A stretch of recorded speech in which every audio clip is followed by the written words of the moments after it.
సుమన్ టీవీలో మీ personal and business promotions కోసం కింది నెంబర్కి కాంటాక్ట్ చేయండి. Hi views, welcome to Suman TV. నేను మీ తారక్. విశాఖపట్నం అక్కేపాలెంలో ఒక దారుణం చోటు చేసుకుంది. ఒక అమాయకురాలు ప్రాణం తీశారు. ఎస్, మీరు వింటుంది నిజమే. తన భర్త తన అత్త కలిసి తలకు రాసుకొని ఒక ఆయిల్ తాగించి కొట్టి మరీ చంపేశారు.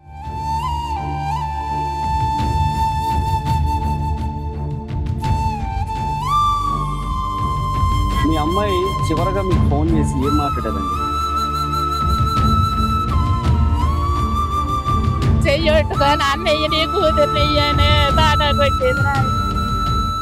అల్లారు ముద్దుగా పెంచుకున్న తన తల్లిదండ్రులకి క్షోభ మిగిల్చారు.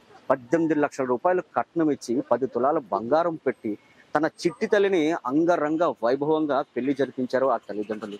ఆఖరికి వాళ్ళకి మిగిలింది ఏంటి? క్షోభ మాత్రమే మిగిలింది. అతని పేరు రాజశేఖర్, ఆమె పేరు ఢిల్లీశ్వరి. ఢిల్లీశ్వరికి ఒక పూట అన్నం కూడా పెట్టేవారు కాదట. నరక యాతన చూపించి మరీ చంపేశారు. వాళ్ళ హస్బెండ్ వాళ్ళ అత్తయ్య కలిపి ఇంత నరకం ఎందుకు చూపించారు? అసలు ఏం జరిగింది? ఇంత నరకయాతన చూపించి చంపాల్సిన అవసరం ఏంటి? వాళ్ళ తల్లిదండ్రులు ఇక్కడ ఉన్నారు. ఒక్కసారి మనం కూడా తెలుసుకున్నాం అసలు ఏం జరిగింది అనేది. వాళ్ళ మదర్ అయితే ఉన్నారండి. ఆవిడ దుఃఖాన్ని చూసి ఎవరికైనా సరే మనసు కరగాల్సిందే. ఒకసారి అమ్మా చెప్పండి అమ్మా, అసలు మీ కూతురికి ఎంత అన్యాయం జరిగింది? అసలు ఆవిడ ఎంత దుర్మార్గుడు అని చెప్పేసి మీరు ఎందుకు ముందు గ్రహించలేకపోయారు? ఆయన మంచోళ్ళు అని నా మూగుడు చెయ్యొట్టుకొని అన్నయ్య నీ కూతురు నెయ్యని తాటా కొట్టింది నాయన. నా పేరు అమ్మాయి నాయన, నా ఏరుకత్తి మంచిదో అని ఇచ్చేసినాడు నాయన. అది మంచిదో ఎవరు కొందరు కానీ కోత బాబాతో కృష్ణ నీకే తెలిసి నేను బొసెక్కడానికి వెళ్తే అన్నయ్య నీ కూతురు నీ అన్నదని ఇచ్చేసినాడు నాయన. అది ఊర్లో పూల పుట్టేసింది నాయన. నా కూతురు పేక మీదకి నాకు 10 ఫోన్ వచ్చింది నాయన. ఆ స్వామికాయలు ఫోన్ చేయొచ్చు ఆంటీ బేగ అంకులు పంపించంతే. అమ్మ ఎక్కడెక్కడ ఉన్నాడా నేను తోలుతానా, నేను పొలంకి వెళ్ళిపోయాడు. ఇప్పుడు అంత అన్యాయం జరిగింది మీ కూతురికి.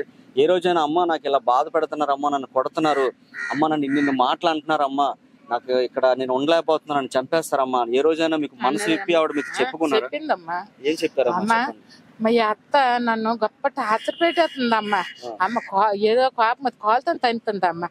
తన్నిందమ్మా. ఎందుకమ్మ తోపలు కాస్తాను పోన్లో అమ్మ నాన్న అత్తడు వెళ్ళిపోరాయమ్మా ఆయన అంటే. అమ్మ నాన్న తోలకమ్మా మళ్ళీ మొగుడు పిల్లలు ఎక్కడ ఇరిగిపోతామేటో, మళ్ళీ ఎక్కడ నన్ను ఎక్కడ ఉగ్గెత్తడేటో అనేసి కూతురు లేదులే అమ్మా ఈవేళ చెప్పి రేపు మళ్ళీ మంచిగా ఉండమేటమ్మా అనేసి కూతురు. అమ్మ మా అత్త ఈరోజు అన్నం వేసుకుంటే అన్నము మగోడు 3 పూటలు తింటావు, 2 పూటలు 1 పూట అన్నం తిని 2 పూటలు టిఫిన్ చెయ్యి అంటుందమ్మంటే ఓలమ్మో సంసారం ఉందనేసి ఇచ్చినాని ఆకలికి కడుపు చంపేస్తుంది అమ్మో అనేసి అంటే కూతురు మాంసారకానికి ఒక నీళ్ళు తాగేసి తర్వాత ఎంత టిఫిన్ తినేది. అమ్మ మనకి ఏటమ్మ కరువే తగ్గుద్దమ్మా. మరొక ఇల్లు తుడుచుకుంటారు, మరొక సాలు తుడుచుకుంటారు. నేను పెంచుకుంటామమ్మ వెళ్ళిపోయాయమ్మ అంటే. అమ్మ నేను అక్కడికైతే రాను, మనం దబ్బు పోస్తున్నామమ్మ, నేను రానమ్మా ఇక్కడే వంతానమ్మా అన్నది. అలాగ టార్చర్ పెడుతుంటే ఒకరోజు ఏడ్చేసింది. అమ్మ నీ కూతురు వచ్చి తీసుకెళ్ళండి, మేము దీనితో బాధపడలేకపోతాం. అప్పటికి 3 మాసాలు కడుపుదాయి నా కూతురు. 3 మాసాలు కడుపుదాన్ని వెళ్ళాము, తగువయ్యింది, గట్టి గుల్లెట్టాను, తీసుకొని వెళ్ళిపోయినారు. పిల్లడు పుట్టిన దాకా నా కూతురిని పంపించలేదు. పిల్లడికి 5వ నెల వచ్చింది, అప్పుడు మళ్ళీ తీసుకెళ్ళింది. ఆయా పిల్లడు పుట్టినాడు, పిల్లడు ఇన్ని చేసినాము, బార్సాలు చేసినాము, అన్నిటికి వచ్చింది వెళ్ళింది. ఆ రోజు కూడా మా అల్లుడు మా అయినంటే అక్కడ మంచినీళ్ళు తాగలేదు. అల్లుడు కదా అత్తరింటికి వస్తాడని లేదు. నేను ఏదో నాకు కలిగింది పెడితే ముందు నాకు కూతురు తిని పెట్టాడు, తిన్నాడు. మందిట్టారు అంటే మీరు ఏదైనా కలిపేస్తారని భయపడ్డా? అలాగే ఏటమ్మా ఢిల్లీశ్రీ మా అల్లుడు నీకు ముందు తినమంటే తర్వాత ఆడు తిన్నాడు అనుకొని నేను అన్నాను. అంతే అమ్మ వాళ్ళ అమ్మల చేత కదా అలక్కాలు అనుకోండి పోలేదులే అమ్మ అనేసింది. ఇప్పుడు మీరు ఎప్పుడైనా సరే పండక్కి అల్లుడు కూతుర్ని ఎప్పుడైనా సరే మీరు పిలిచేటప్పుడు ఇంటికి వచ్చాడా? రాలేదు. ఒక్కరోజు కూడా రాలేదు. మీరు అడగలేదా బాబు మేము పెళ్ళైన తర్వాత నుంచి మేము పిలుస్తున్నాం కదా పండక్కి, అల్లుడు గారు ఎందుకు రావట్లేదు అని అడగలేదా? ఫోన్ కూడా ఎత్తడు. మా ఫోన్ చూసి అతడు చూసి ఢిల్లు మీ నాన్న ఏనుకో ఫోన్ చేసినాడు అని చెప్పిస్తాడట. పండుగకి అయితే పిలుపుకి వెళ్ళాడు. మామూలు దసరాలకి ఇలాంటి వీటికి అయితే ఫోన్ చేసేవాళ్ళము. చేత కాదండి దసరాకి రమ్మని ఫోన్ చేసినారు. సరేలే. అదే కానీ నా కూతురు కడుపుతో నిన్నాళ్ళు ఉంది, 3 మాసాలు తీసుకొచ్చినాను. మళ్ళీ పిల్లడు కాసిందా కొన్నది కానీ ఒక్క రోజు 30 అని రాలేదు. అంటే మీరు ఏదైనా విషం పెట్టి ఆయన ఏదైనా చేస్తారు అని చెప్పేసి భయపడ్డాడు అంట. అలాగే ఏదైనా పెట్టేసి ఆయన మా కాసి తిప్పు కొంతమని అంటే ఏదైనా మందు ఏదైనా పెట్టేసి మీ మాట వినేటట్టు చేసుకుంటారని చెప్పేసి తను ఊహించి మీరు పెట్టింది ఏది కూడా తినట్లా. ఏదైనా సరే మీ అమ్మాయికి ముందు పెట్టిన తర్వాత తను తినేవాడా? గంట అయ్యింది ఫోను మా ఎవరికి వచ్చింది, మీదకి వెళ్ళాడు మాట్లాడినాడు. వాళ్ళ అమ్మ నాయన సడాలు నువ్వు తినేకు ఢిల్లీకి పెట్టిన తర్వాత నువ్వు తిను అని చెప్పింది. చెప్తే అది మనసులు పెట్టుకొని దీనికి ముందు పెట్టినాడు, వాడు తిన్నాడు. అదే రావడం నాయన ఎవరు నా ఇంటికి ఒక సంవత్సరం 10,000 కట్నం ఇచ్చినాను నాయన. దసరా పండుగకి ఇచ్చారు 10,000 ఇచ్చినాను. 10,000 కట్నం ఇస్తే 10,000 ఇచ్చినారు, అత్తులం బంగారం కొనలేదు. దొబ్బోడికి కావాలనిసింది ఉంచుకే. మళ్ళా సంవత్సరం ఏది మొన్న పోయిన పండుగకి 5,000 ఇచ్చినాను. 2 పండుగలే. పెళ్లి ఎన్ని సంవత్సరాలు అవుతుందమ్మా? 2 వెళ్ళిపోయి 3వ సంవత్సరం నాయన. అమ్మ చెప్పండి, మీ మనవని కూడా మీకు ఇవ్వట్లేదంట కదా? నాయన ఇప్పుడు చచ్చిపోయిన నా మానవుని చూస్తామని తేకుంటాండ్రు, నా మానవుని కంటిని చూస్తామని తేకుంటాండ్రు నాయన. నా కూతురినే నన్ను ఎంత పేదస్కారం పెట్టేసినారు. నా కూతురినే నేను ఎంత డబ్బు ఇచ్చినాను, నేను ఎంత బంగారం ఇచ్చినాను. 18 లక్షలు డబ్బు ఇచ్చినాను నాయన. నేను 10 తులాల బంగారం ఇచ్చినాను. నేను సారి సీర్లు పెట్టినాను. నాకు ఇంక ఇవన్నీ ఇంకా ఇది కాదు నాయన. నా కూతురు నేను నాకు దాన్ని అందమానం కట్టాలి ఆయన, దాన్ని దాని కొడుకుని దాని కురి తీస్తే కానీ నేను అప్పను ఆయన. నాది మంగళాపురం సట్ట చూపెట్టాల. మంగళాపురం మంచోళ్ళు కదా, అంత మంచితనం కాదనే చూపెట్టాల. అందమాలమే కట్టాలి ఆయన దానికి మట్టుగా. దానికి దాని కొడుకు అందమాలం కట్టే ఊరి తీస్తే కానీ అప్పుడు నా మనసు తృప్తి అవుతుంది. బాబాయ్ గారు, ఇక మీ మధ్యలో ఇంకా మీ అమ్మాయి లేదు. ఇంత అల్లారు ముద్దుగా పెంచుకున్న మీ అమ్మాయి ఇంకా ఈ క్షణం నుంచి రాదు, జీవితంలో చూడలేదు. అసలు ఏం జరిగిందండి ఒకసారి చెప్తారా? 2004వ తారీఖు 2022లో మ్యారేజ్ అయ్యిందండి. మ్యారేజ్ అయిన తర్వాత 18 లక్షలు 10 తులాల బంగారం ఇచ్చానండి. ఇచ్చిన తర్వాత ఫస్ట్ రోజున అయితే ఆయన 10 రోజులు రాలేదండి. 10 రోజులు లేకపోతే సరేలే ఏమో సర్దుకుపో అనేసి అన్నాను. అన్న తర్వాత 10 రోజులు పోయిన తర్వాత వచ్చారు. వచ్చిన తర్వాత కాపురం చేసిన తర్వాత బాబు పుట్టాడండి. బాబు పుట్టిన తర్వాత 6 నెలల తర్వాత మళ్ళీ ఈ పాపకి ఇబ్బంది పెడితే నేను 6 నెలలు తీసుకెళ్లిపోయి డెలివరీ అయినంత వరకు మా ఇంటికాడే ఇద్దాను. మా ఇంటికాడ అయిన తర్వాత మళ్ళీ బాబు బారసాలకే వచ్చాడు కానీ ఈలోగా ఎప్పుడు రాలేదు.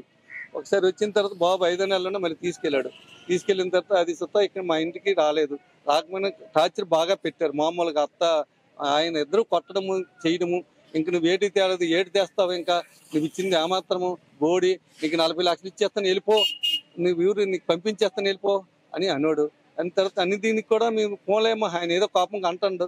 దాని గురించి మేము పట్టించుకోకపోయి అలా ముందు ఏటైపోయింది కొన్నాళ్ళ పూట అలాగ వెళ్తే బాగుంటుంది అని చెప్పిన వినలేదు. వెనకపోయేసరికి రాత్రి 10 గంటలకు ఇద్దరు ఆలు మొగులు కలిపి కొట్టారండి. కొట్టేసి పేక నొక్కి చంపేశారు. మామకి తెచ్చి మీ అమ్మాయి మీకు అంటే నాన్న నాకు ఇంట్లో ఇలాగ ఇబ్బంది పెడుతున్నారు, ఇలా కొడుతున్నారు, ఇలా డబ్బులు తెమ్మని చెప్తున్నారు, నన్ను చిత్రహింసలు పెడుతున్నారు అని చెప్పేసి మీకు ఏమైనా ఫోన్ చేసేవారు? ఆవిడ ఫోన్ చేశారండి. నేను వేసాను, ఈ బ్యాంకులో కూడా 6 లక్షలు వేసాను. నేను వ్యాపారం చేస్తాను, మీ నాన్నకి మీ అమ్మకి అడిగితే డబ్బులు ఏమోనో అంటే 6 లక్షలు వేసానండి. ఎప్పుడు వేసారండి 6 లక్షలు? 6 నెలలు వేసాను. 6 నెలల్లో వేశారు. అంటే ముందు మీరు 18 లక్షలు కట్నం ఇవ్వగా తర్వాత 10 తులాలు బంగారం పెట్టిన తర్వాత కూడా 6 లక్షలు ఇచ్చారు. 2024లో ఇచ్చారు. 2024లో ఇచ్చారు. 2024లో ఇచ్చారు. ఈ సంవత్సరం 6 లక్షల రూపాయలు మీరు ఎప్పుడు ఇచ్చారండి? 6 నెలలు ఇచ్చారండి. 6 నెలలు ఇచ్చారు. ఎలా ఇచ్చారు మీరు? నేను బ్యాంక్ ద్వారా వేసాను, అకౌంట్ లో వేసి అన్నారు, వేసాను 6 లక్షలు. మీ అమ్మాయి చివరగా మీకు ఫోన్ చేసి ఏం మాట్లాడారండి? మా అమ్మాయి చివరిలో ఫోన్ చేసి, నాన్న వీళ్ళు మామూలు టార్చర్ పెట్టలేదు, నువ్వు అర్జెంట్ గా రా అనేసి అన్నది. అన్న తర్వాత నేను సరేలేమో మన ఊరు అబ్బాయి అక్కడ ఉన్నాడు, నేను అర్జెంట్ ఫోన్ చేస్తాను. ఆయన వచ్చాడు. ఆయన వచ్చేసరికి ఈలోగా పీక నొక్కేసి ఈ విమల్ 33 నోట్లో పోసేసి వాళ్ళు గదికి తాళం వేసారు. తాళం వేసేసరికి ఈయన వచ్చి చంద్రనాయుడు ఆయన కుర్రోడు వచ్చాడు. నేను వైజాగ్ ఫోన్ చేశాను. ఆయన ఫోన్ చేస్తే ఆయన వచ్చి ఆయన హాస్పిటల్ తీసుకెళ్లేసరికి ఎన్ఆర్ఐకి తీసుకెళ్లారు, వెంకటరమణ హాస్పిటల్ తీసుకెళ్లారు. ఆ తర్వాత ఇంకా ఇది కనకదుర్గ హాస్పిటల్ తీసుకెళ్లేసరికి చనిపోయింది. ఇంక నువ్వు వచ్చి నా ఇంటి కూర్చుంటే ఎవరు ప్రజలు కూడా ఆశ్చర్యం పాలైపోతానని నేను చెప్పాను.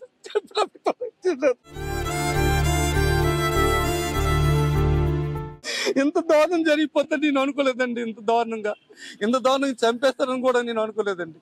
జన్మలో కూడా మేము ఇలా ఊహించుకోలేదండి. ఏదో చిన్న చిన్న టార్చీలు పెడతారు, ఫోన్లో ఉంటుంది అత్తకోడలు కానీ అనుకున్నాం, కానీ ఆవిడ ఎంత మూర్ఖంగా ప్రవర్తిస్తుంది అనుకోలేదు సార్. మీరు ఏ ఊరండి మీది? మాది పాలకొండ, చిన్నమంగళాపురం, మా పార్వతీపురం, మన్యం జిల్లా అండి. మన్యం జిల్లా. మాది. అమ్మాయి చదువుకుందా? అమ్మాయి డిగ్రీ చేసింది, బిఏ చేసింది. లాస్ట్ 1 సంవత్సరం రాసింది. 2 సంవత్సరాల తర్వాత పరీక్ష రమ్మంటే అప్పుడు మ్యారేజ్ అయిపోయింది, వెళ్ళలేదు. ఇప్పుడు మీ మనవాడిని మీకు ఇచ్చేస్తున్నారా లేకపోతే ఇవ్వట్లేదా ఏంటి? మనవాడిని మాకు అసలు చూపెట్టలేదండి, మా దగ్గరికి ఇవ్వడం లేదండి. ఇస్తే మేము పెంచుకుందామని చూస్తామండి.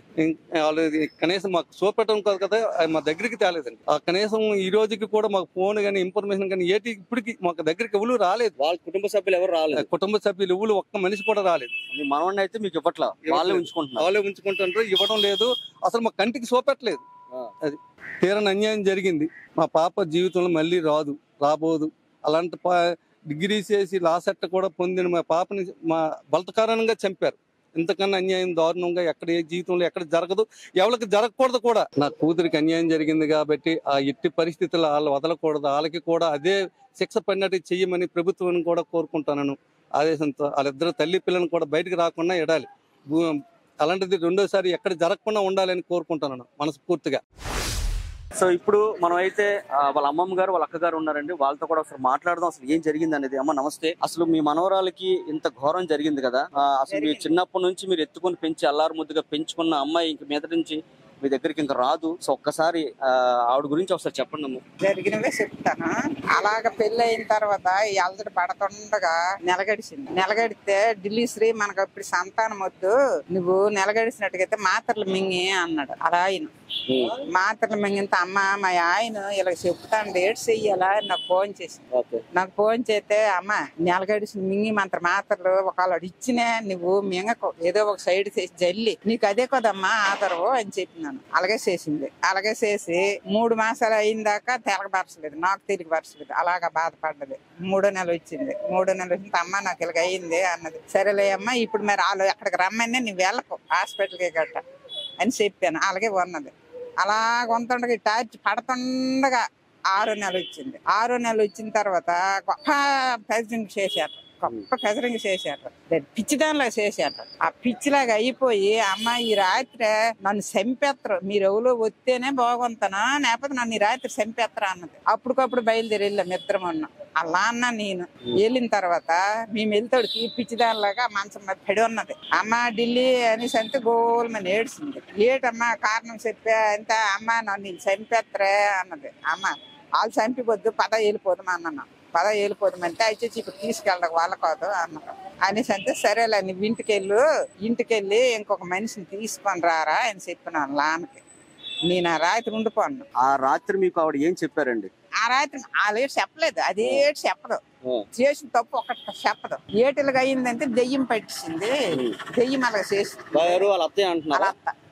చెప్పండి అమ్మా, మీకు ఆవిడ చెల్లి అవుతారు కదా, సో ఆవిడకి మీకు ఎటువంటి బంధం అంటే ఎటువంటి బాండింగ్ అనేది ఉండేది? ఆవిడ ఎప్పుడైనా సరే మీకు అక్క నాకు ఇంత టార్చర్ పెడుతున్నారు ఇంట్లో, ఇలా నేను చచ్చిపోదాం అనుకుంటున్నాను, నేను బతకలేకపోతున్నాను, ఇక్కడ నన్ను కొట్టేస్తున్నారు, తిడుతున్నారు, నానా మాట్లాడుతున్నారు, ఎప్పుడైనా మీతో చెప్పుకున్నారు ఆవిడ? ఫస్ట్ పెళ్ళైన కొత్తలోన చెప్పేదండి, ప్రతి ఒక్క విషయం కూడా అలా ఆయనకి అడిగేదాన్ని. అలా ఆయనకు అడిగితే తిరిగి రిటర్న్ వచ్చి మా చెల్లి మీద చెప్పేవాడు అనమాట. దీనికి ఎప్పుడు తిట్టేదాన్ని, ఇలా చేస్తానంటే అలాగే చేస్తాను. లాస్ట్ నా అక్క చూడు నేను రికార్డ్ చేసి పంపిస్తాను విను అన్నది. రికార్డ్ చేసి పంపించింది, విన్నాను. విన్న తర్వాత అలా ఆయనకు అడిగాను. అడిగితే నుంచి అతను అన్నాడు అన్ని తిరిగి తిట్టాడు అనమాట. మాకు మీరు రోడ్డు పైన మనుషులు, మీరు అలాంటి వాళ్ళు ఇలాంటి వాళ్ళు ఇది లేని పని మాట్లాడాడు. మీ అమ్మ ఎలా చేస్తుందో నీకు వ్యాధి వస్తుంది కానీ మాకు అన్న వలసి నాన్న. ఆ రోజుతో ఈ రోజు వరకు అతనితో మాట్లాడలేవు. నాకు మా చెల్లితో మాట్లాడేదని నాకు కోపం ఎక్కువ. ప్రతి ఒక్క విషయం అడిగేస్తారని నాతో చెప్పేది కాదు, ప్రతి ఒక్క విషయం మా అమ్మతోనే చెప్పేది. లాస్ట్ లో చనిపోయిన ముందు కూడా మా అమ్మకి వేరే వాళ్ళు ఫోన్ చేశారు. వేరే వాళ్ళు ఫోన్ చేస్తే మా అమ్మ నాకు ఫోన్ నెంబర్ ఇచ్చింది. నేను ఫోన్ చేశాను, ఏంటది అలా జరిగిందట అంటే, అవునమ్మా జరిగింది, నైట్ కొట్టేశారు, బాగా విపరీతంగా కొట్టేశారు, ఉదయం కూడా మళ్ళీ కొట్టేసినట్లు కొన్నారు. పక్కన ఉన్న కుమారి అని ఒక సావుకర్ ఆవిడ చేసింది. కాల్ చేశారు, వాళ్ళు చేశారనమాట. ఇలా జరిగింది అనేసి చేస్తే ఎమర్జెన్సీకి మా అమ్మకి లైన్కి వెళ్ళిపోయాను. మా అమ్మకి లైన్ కలిపితే మా అమ్మ మాట్లాడింది. అవతల ఆవిడతో మాట్లాడుతుంది, ఇలా తాగేసింది అనగానే ఆవిడతో మాట్లాడుతుంది. వాళ్ళు పట్టేసారు తాగేశారు కానీ తాగేశారని చెప్పేస్తాను అనమాట. మా అమ్మతో మాట్లాడుతున్నా, అమ్మ నీ కాలు పట్టుకుంటాను, నా మనవరాలను హాస్పిటల్కి తీసుకెళ్ళమ్మా అంతే అని. మనవరాలకి ఏట అవదమ్మా, యాక్షన్ అవుతుంది, అలాగే నటిస్తుంది, అది ఎప్పటికప్పుడు అలాగే చేస్తుంది కదా అనుకుని తిరిగి మాకు అన్నది అనమాట. మా మాయ మా అమ్మ ఇద్దరు అలాగే చేస్తారు. అలా చేసిన కూడా పట్టించుకోకపోతే మళ్ళీ ఫోన్ చేసి దీంతో మాట్లాడాము. అక్క నాకు విపరీతం కొట్టేశారు అక్క, కొట్టేసి కొట్టలేదని చెప్పేస్తాను అనుకున్నాను. కొన్ని హాస్పిటల్కి వెళ్ళంతే నాకు ఎవరు హాస్పిటల్కి తీసుకెళ్తారు అనుకుని అన్నది. అంతవరకు నాకు తెలుసు. ఇంకా ఎక్కడైతే మీ పుట్టిన బాబుని మీ చెల్లి దగ్గర ఉండేవాడు అబ్బాయి? మా చెల్లి దగ్గర ఉండేవాడు. వాళ్ళు ఎలా చూసుకునేవారు అబ్బాయిని, చిన్న బాబుని? ఆ అబ్బాయిని మాత్రం బాగానే చూసుకునేవారు. మా చెల్లి కూడా బాబుకి ఒక్క రోజు కొట్టడం కూడా చేయడం కూడా తెలిసింది కాదు. బాగా అల్లారి ముద్దుగా పెంచుకుంది కదా. మీకు చెప్పేవారా ఎప్పటికప్పుడు అక్క డబ్బులు తీసుకొని రమ్మంటున్నారు, లేదా బంగారం ఇంకా పెట్టమంటున్నారు, ఇలాగ ఏమో చెప్పేది ఆవిడ? నాకు అలాంటి విషయాలు చెప్పలేదు కదా. ప్రతి ఒక్క విషయం నాకు తెలియదు. మా చెల్లి మా అమ్మమ్మకి తెలియదు, మా నాన్నకి తెలియదు, కానీ నాకు చెప్పేది కదా అలాగా. తన కూతురు ఎంత నరకం అనుభవించిందో తన భర్తకి తన అత్తయ్యకి కూడా అంతే నరకం చూపించాలని చెప్పేసి వాళ్ళైతే కోరుకుంటున్నారు. వాళ్ళైతే ఉరిశిక్ష వెయ్యాలి, సో లేకపోతే మా అమ్మాయికి ఆత్మ శాంతించదని చెప్పేసి వాళ్ళైతే కోరుకుంటున్నారు. కెమెరామెన్ ప్రసన్నతో తారక్ సుమన్ టీవీ వైజాగ్.